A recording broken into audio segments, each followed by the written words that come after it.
Bonjour à toutes et à tous. Je suis le docteur Yasser Medkouri, médecin biologiste et entrepreneur dans le domaine des microalgues et des biomolécules actives. Depuis plus de 20 ans, mon travail m'a conduit à explorer un organisme aussi discret que fascinant, la spiruline. Derrière ce nom souvent associé à un simple complément alimentaire, se cache pourtant une histoire vertigineuse, une biologie complexe, et surtout une molécule singulière qui attire aujourd'hui l'attention de la recherche scientifique mondiale. Cette molécule, c'est la céphycocyanine, une protéine bleue, rare dans la nature, hydrosoluble et biologiquement active. On entend beaucoup de choses à son sujet. Certains parlent d'effets spectaculaires, d'autres de simples effets de mode. Alors une question s'impose. Que dit réellement la science ? Dans cette chronique, je vous propose une exploration rigoureuse et accessible. Nous allons remonter à l'origine de cette molécule, comprendre comment elle est extraite, analyser sa structure biochimique, décrypter ses mécanismes d'action sur l'inflammation et surtout distinguer clairement le potentiel réel du mythe, sans promesses excessives, sans discours magique, mais avec méthode, recul et esprit critique. Lorsqu'on évoque la spiruline, beaucoup imaginent un produit moderne, popularisé par les tendances bien-être contemporaines. La réalité est tout autre. La spiruline, ou plus précisément Arthrospira platensis, n'est pas une algue au sens strict. C'est une cyanobactérie, un organisme microscopique photosynthétique. Et ces cyanobactéries figurent parmi les formes de vie les plus anciennes connues sur Terre. Elles apparaissent il y a environ 3,5 milliards d'années, à une époque où l'atmosphère terrestre ne contenait presque pas d'oxygène. Ce sont elles qui, par la photosynthèse, ont progressivement enrichi l'atmosphère en oxygène, rendant possible l'apparition de la vie complexe. Autrement dit, sans ces organismes bleutés, ni les plantes, ni les animaux, ni l'être humain n'existeraient sous leur forme actuelle. Lorsque nous consommons de la spiruline, nous entrons en contact avec un acteur fondamental de l'histoire de la planète. Ce simple constat change notre regard. Nous ne parlons plus d'un complément alimentaire banal, mais d'un organisme qui a façonné la biosphère terrestre. C'est dans cet héritage biologique ancestral que prend naissance la céphycocyanine. De cette origine lointaine, passons maintenant à l'histoire humaine, beaucoup plus récente mais tout aussi révélatrice. Bien avant les laboratoires, les centrifugeuses et les spectrophotomètres, la spiruline faisait déjà partie de l'alimentation humaine. Chez les Aztèques, une substance bleu-vert était récoltée dans le lac Texcoco, puis séchée pour être consommée. En Afrique, notamment autour du lac Tchad, les populations Kanembu consomment depuis des siècles le dihé, une spiruline naturellement séchée. Ces usages ne relevaient ni du marketing ni de la supplémentation moderne. Ils répondaient à des besoins nutritionnels concrets, observés empiriquement. La spiruline n'est donc pas une invention récente. Elle est une ressource ancienne, remise au goût du jour par la science moderne. Aujourd'hui, l'analyse biochimique nous permet de comprendre pourquoi cet organisme a traversé les siècles. Il est extrêmement riche en protéines, contenant entre 60 et 70% de protéines, mais aussi des acides aminés essentiels, des minéraux, des polysaccharides et des pigments. Et parmi tous ces composants, un attire particulièrement l'attention des chercheurs. Un pigment bleu intense, hydrosoluble, rare dans la nature, la céphycocyanine. Pour comprendre ce pigment, il faut maintenant plonger au cœur de la cellule. La céphycocyanine appartient à une famille de protéines appelées phycobiliprotéines. Dans la cyanobactérie, elle joue un rôle fondamental, capter la lumière nécessaire à la photosynthèse. Mais ce qui intrigue les biologistes, ce n'est pas seulement sa fonction énergétique, c'est sa structure chimique. Le chromophore de la céphycocyanine, appelé phycocyanobylline, présente une structure étonnamment proche de celle de la bilirubine, une molécule produite naturellement par le corps humain. Or, la bilirubine est reconnue pour ses propriétés antioxydantes et sa capacité à moduler certaines voies inflammatoires. Cette similarité structurelle ouvre une piste biologique majeure. Un pigment ancestral, une structure proche de molécules humaines, une fonction photoprotectrice chez la cyanobactérie.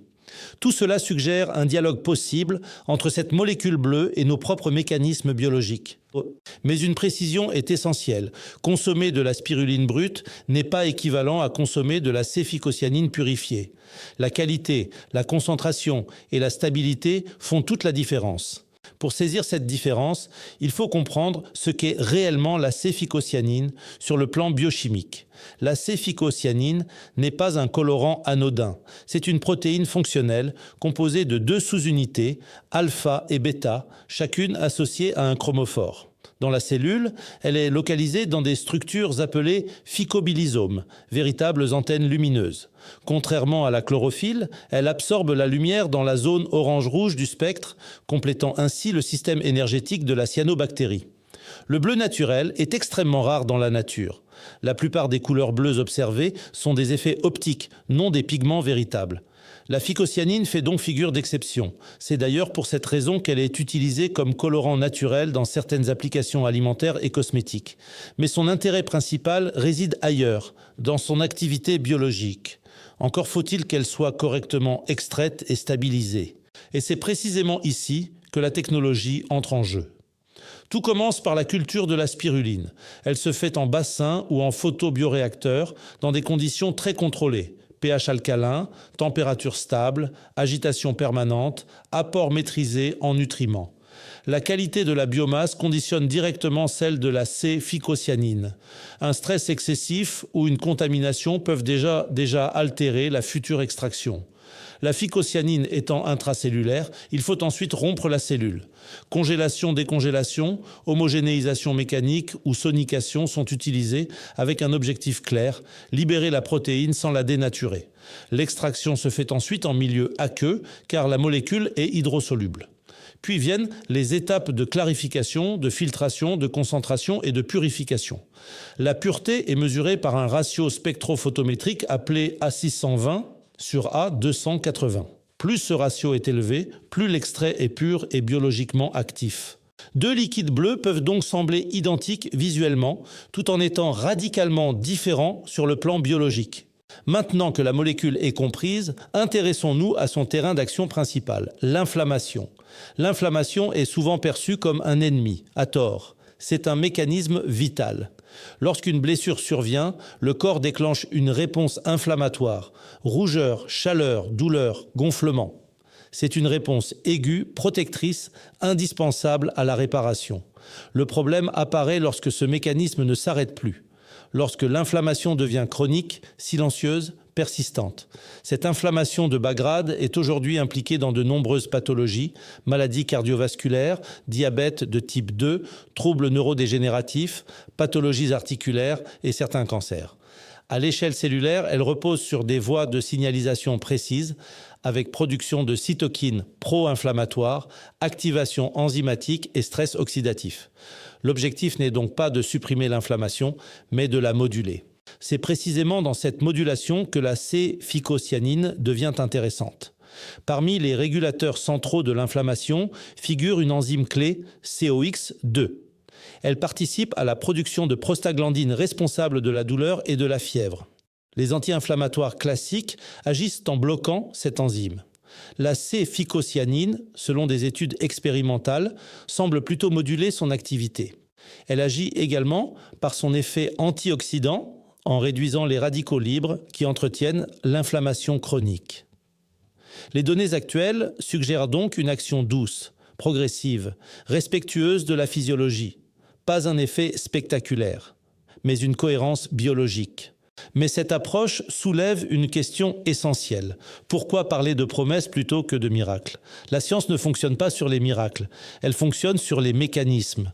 La céphycocyanine n'est pas un médicament.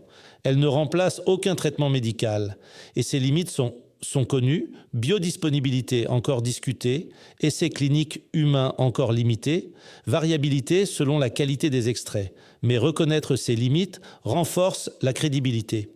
Nous sommes face à une biomolécule modulatrice non agressive inscrite dans la physiologie. Dans un monde marqué par le stress oxydatif et l'inflammation chronique de bas grade, cette approche prend tout son sens. Regardons maintenant vers l'avenir. La recherche sur la céphycocyanine est encore jeune, mais elle avance. Les travaux explorent son rôle potentiel dans le métabolisme, l'obésité, la résistance à l'insuline. D'autres axes portent sur la standardisation des extraits, l'amélioration des procédés d'extraction et la stabilité. L'avenir ne dépendra pas seulement de la molécule, mais de la maîtrise technologique. Nous entrons peut-être dans une nouvelle génération de biomolécules centrées sur l'équilibre plutôt que la suppression.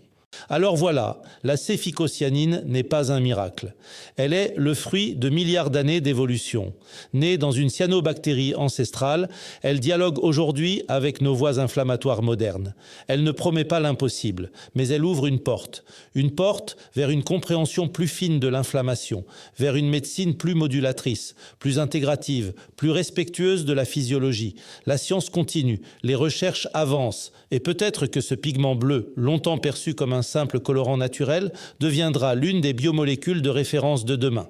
Voilà, c'était le docteur Yasser Medkouri, médecin biologiste et entrepreneur dans le domaine des microalgues et des biomolécules actives. Merci de m'avoir accompagné dans cette exploration scientifique. Si ce regard critique et éclairé vous a intéressé, je vous donne rendez-vous très bientôt pour une nouvelle chronique. Et à très bientôt, si vous le voulez bien.